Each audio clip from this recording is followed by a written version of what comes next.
புதுச்சேரி தேர்தல் கண்காணிப்பகம் என்கிற அமைப்பு தேசிய தேர்தல் கண்காணிப்பகம் மற்றும் இதனுடைய ஒரு கிளையாக செயல்பட்டு கொண்டிருக்கின்றன. 1200க்கும் மேற்பட்ட சமூக அமைப்புகள் அதனுடைய உறுப்பினர்களாக இருக்கின்றார்கள். ஜனநாயக மேம்பாடு, ஆளுகையில் மேம்பாடு ஆகிய 2 நோக்கங்களை முக்கியமாக கொண்டு அந்த ஏடிஆர் செயல்பட்டு வருகிறது. இதிலே தேர்தல் சீர்திருத்தம் போன்றவையும் அதில் அடங்கும். இதனுடைய அங்கமான புதுச்சேரி தேர்தல் கண்காணிப்பகம் 2011ஆவது ஆண்டிலிருந்து ஒவ்வொரு சட்டமன்ற தேர்தலிலும் ஒவ்வொரு பாராளுமன்ற தேர்தலிலும் போட்டியிடக்கூடிய வேட்பாளர்களுடைய சொத்து மதிப்பு மற்றும் அவர்களுடைய கல்வி தகுதி, அவர்கள் பின்னணியில் இருக்கக்கூடிய சுய வாக்குமூலம் கொடுக்கிறார்கள். அந்த வாக்குமூலத்தை தான் நம்ம டேபுலேட் பண்ணி இவ்வாறாக அறிக்கையாக வழங்குகின்றோம். இப்பொழுது இந்த 2024ஆம் தேர்தலிலும் ஏறக்குறைய 26 வேட்பாளர்கள் போட்டியிடுகிறார்கள். இந்த ஒரு பாராளுமன்ற தொகுதிக்காக இதில் 25 வேட்பாளர்களுடைய டீட்டெயில்ஸை நம்ம ஆய்வு செய்து அறிக்கையை இன்று வெளியிட்டுள்ளோம்.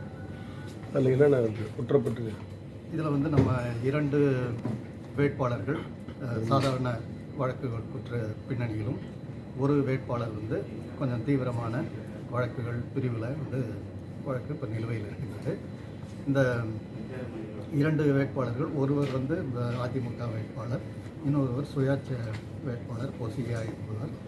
இதிலே பொசியா என்பவர் மேலே கொஞ்சம் தீவிரமான போக்சோ உட்பட்ட வழக்குகள் நிலுவையில் இருக்கின்றன. சொத்து விவரங்கள் என்று பார்க்கும்போது பாஜகவுடைய வேட்பாளர் நமசிவாயம் நம்பர் 1ஆக இருக்கின்றார். 2ஆவதாக காங்கிரஸ் வேட்பாளர் வைத்தியலிங்கம். அது மட்டுமல்லாமல் இன்னும் சில 4 கோடீஸ்வர வேட்பாளர்கள் இதில் போட்டியிடுகிறார்கள்.